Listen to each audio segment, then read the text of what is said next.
Quel ami fidèle tendre nous avons en Jésus-Christ,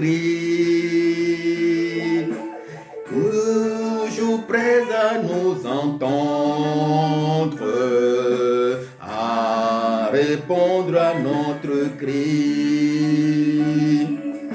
Il connaît nos défaillances, nos chutes de chaque jour, dans ses exigences,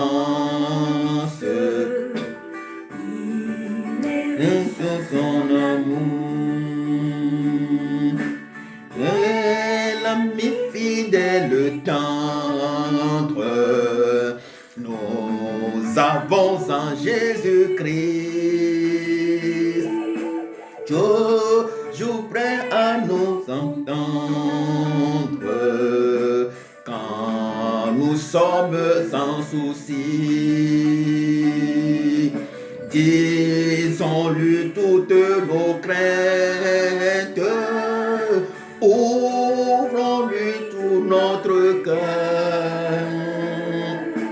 Bientôt ces paroles saintes nous rendront le vrai bonheur. Et l'ami fidèle tendre, nous avons en Jésus-Christ, toujours prêt à nous défendre quand nous presse l'ennemi. Il nous suit dans la mêlée,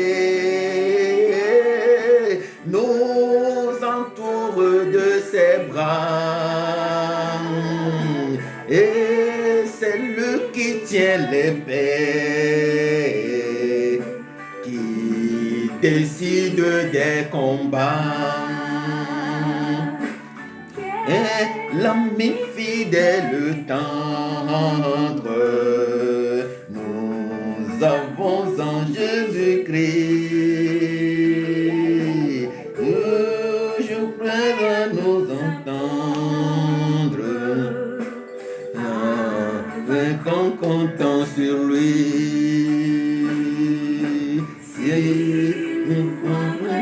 Sincère à chercher la sainteté,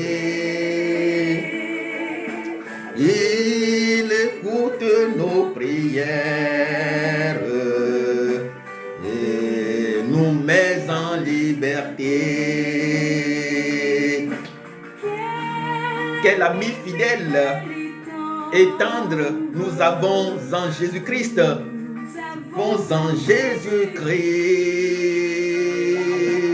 bientôt il viendra nous prendre pour être au ciel avec lui.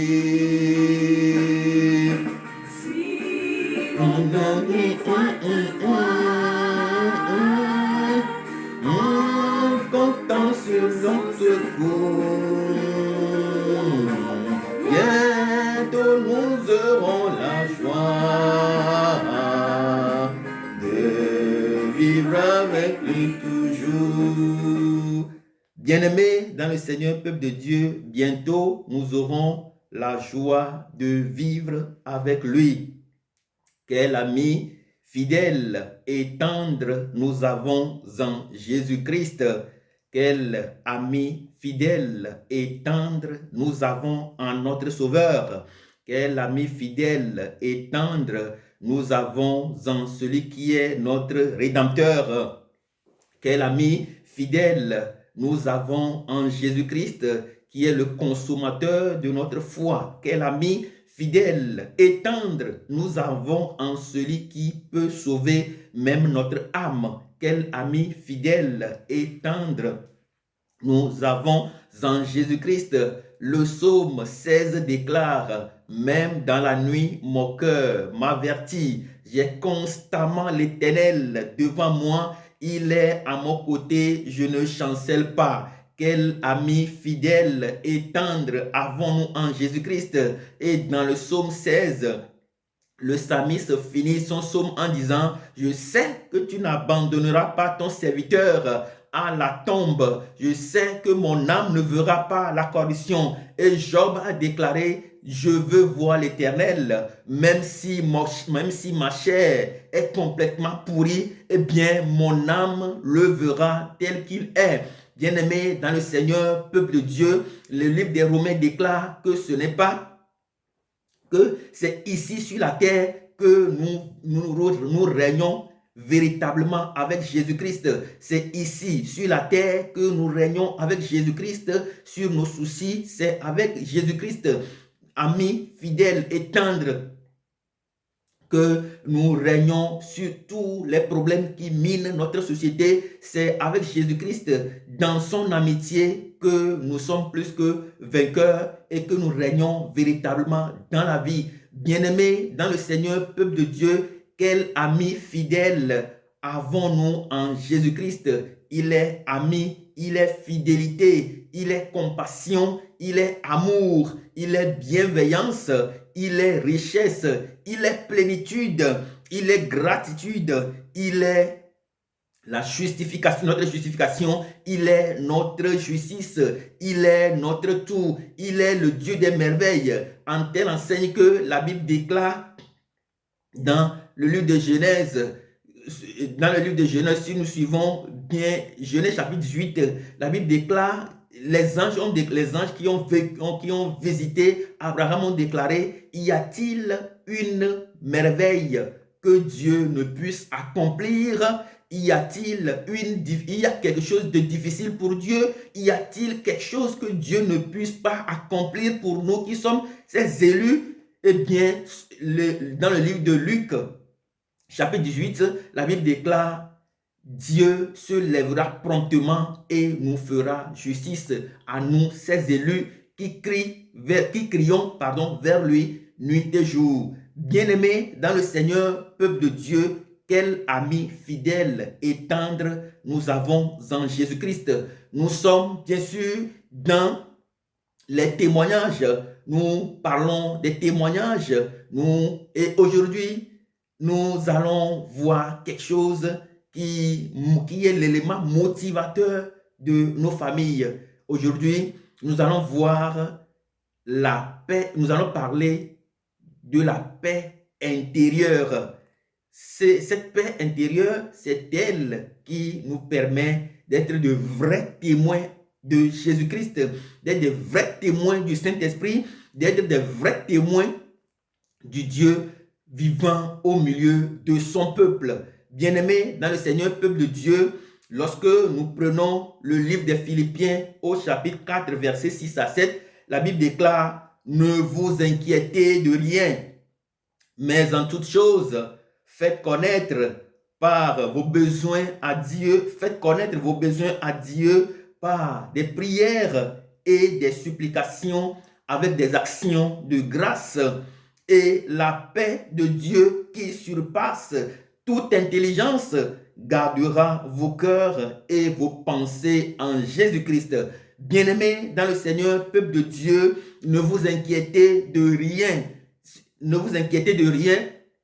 C'est un message que nous pouvons retrouver 365 fois dans toute la Bible. Ne crains rien. Ne crains rien. Je t'aime, je suis avec toi. Promesse suprême qui soutient ma foi. Ne crains rien, ne t'inquiète de rien, ne vous inquiétez de rien, mais en toutes choses, faites connaître vos besoins à Dieu par des prières, des supplications avec des actions de grâce. Et la paix de Dieu qui surpasse toute intelligence gardera vos cœurs et vos pensées. Ne nous inquiétons de rien, mais en toutes choses, faisons connaître nos besoins à Dieu par des prières, des supplications avec des actions de grâce. Et la paix de Dieu qui surpasse toute intelligence gardera nos cœurs et nos pensées en Jésus-Christ. Nous parlons de la paix intérieure. Bien-aimés dans le Seigneur, peuple de Dieu, la paix intérieure, ce n'est pas une paix qu'on vend sur le marché. La paix intérieure, ce n'est pas une paix que nous pouvons aller chercher dans la maison du voisin. La paix intérieure, ce n'est pas une paix que nous pouvons aller chercher dans la boutique du quartier. La paix intérieure, ce n'est pas une paix que nous allons chercher avec les amis, que nous allons chercher auprès des amis. La paix intérieure, celle qui vient de Dieu, celle qui surpasse toute intelligence, eh bien, est celle qui nous motive véritablement, est celle que nous pouvons découvrir, celle que nous pouvons véritablement expérimenter au plus profond de notre être. Bien-aimés dans le Seigneur, peuple de Dieu, avez-vous déjà expérimenté cette paix intérieure?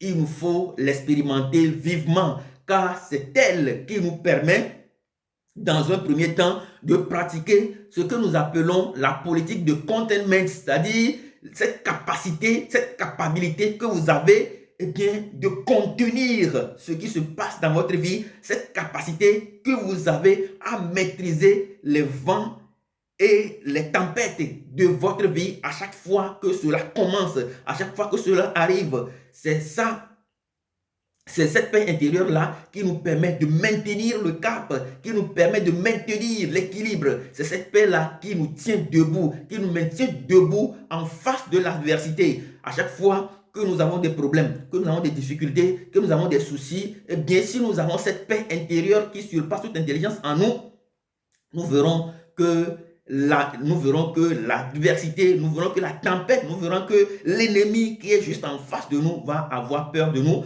parce que nous n'allons pas trembler, parce que nous, à chaque fois que nous avons cette paix intérieure-là en nous, nous n'allons pas trembler. La Bible déclare dans Psaume 27, « Il est le soutien de ma vie. Devant qui tremblerai-je?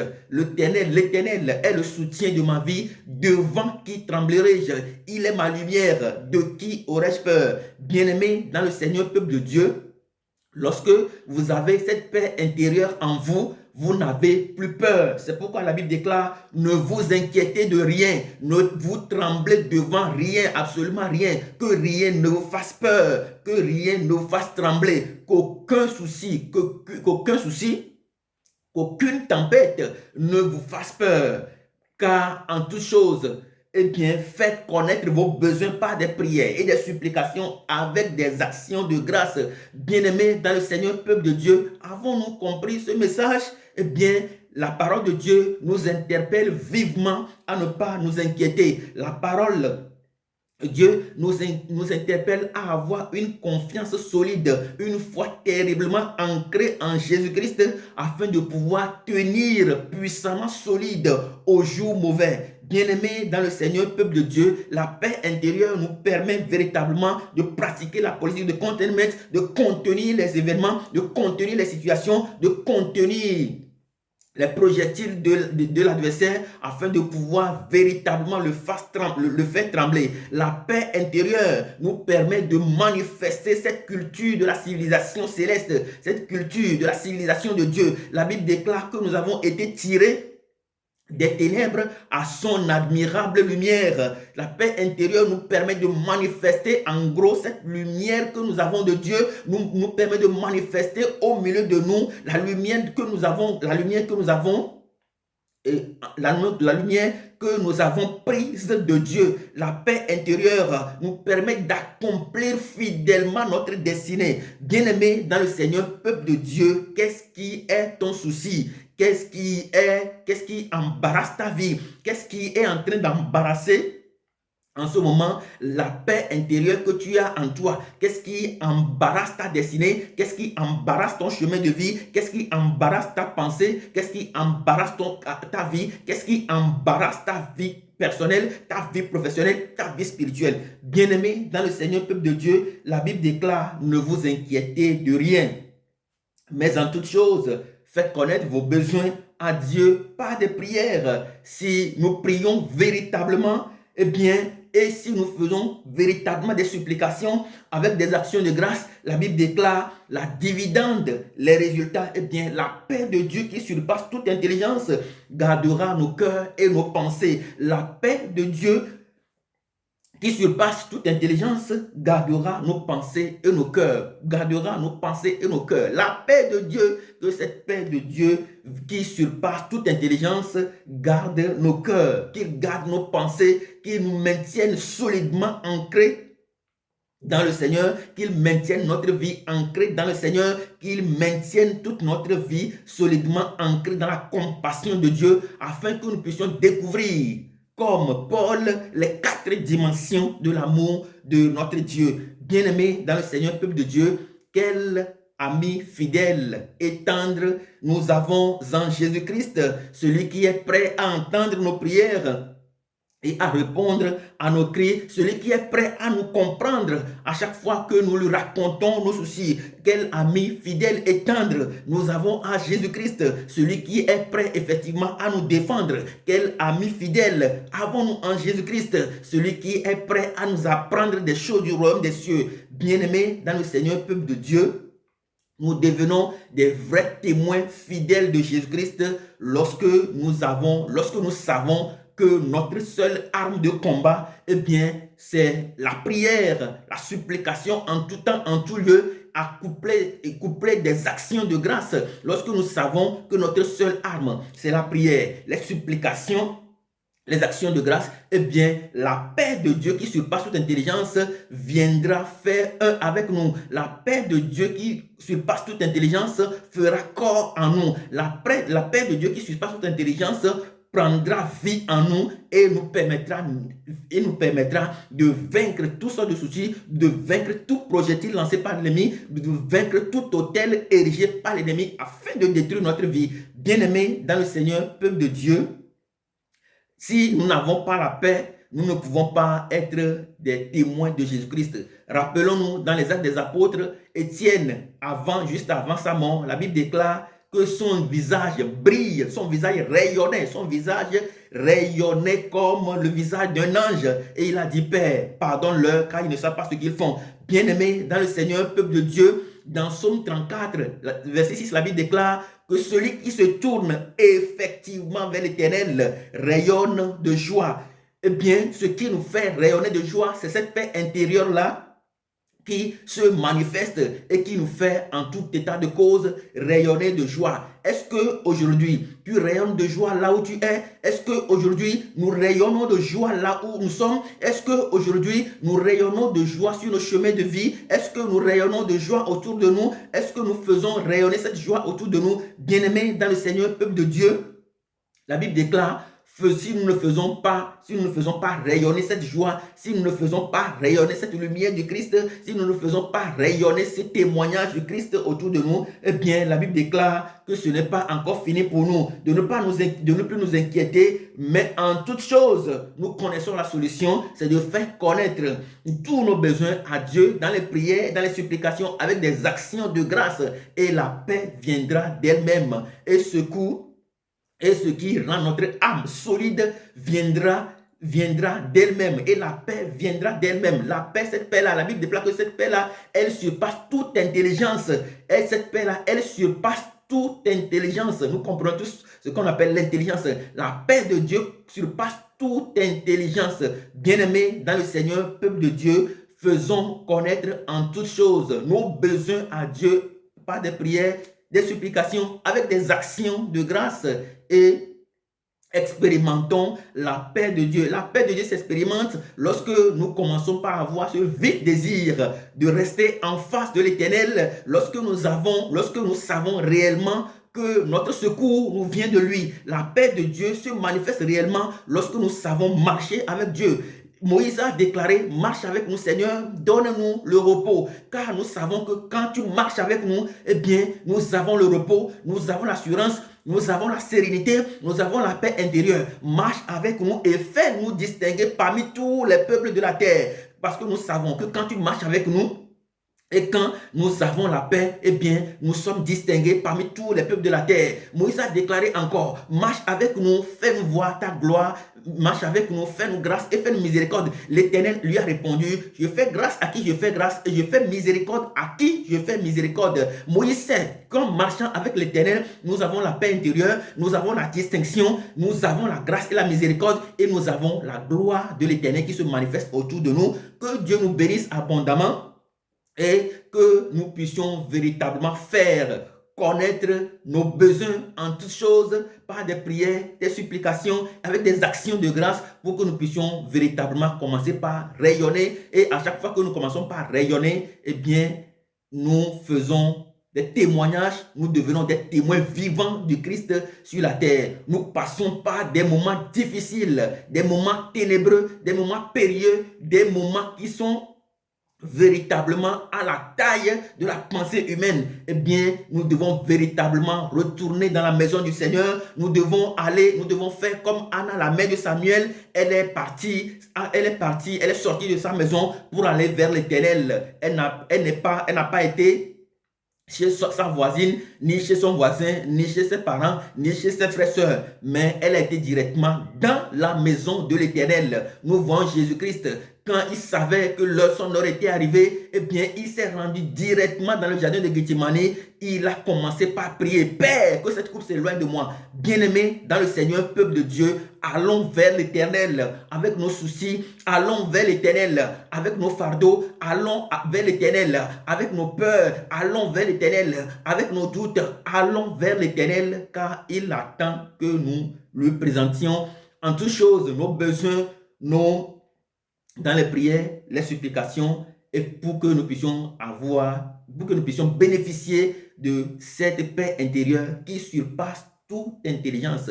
Dieu vous bénisse abondamment et que Dieu nous donne d'expérimenter cette paix intérieure qui surpasse tout, cette paix intérieure qui nous permet d'être des vrais guerriers. C'est cette paix intérieure, c'est avec cette paix intérieure que David est allé sur le champ de bataille. Il n'avait pas peur de Goliath. Cette paix intérieure lui a permis véritablement d'affronter Goliath et le tuer. Que Dieu nous comble de cette grâce, de cette paix intérieure qui surpasse toute intelligence dans le nom puissant de Jésus-Christ. Restez bénis.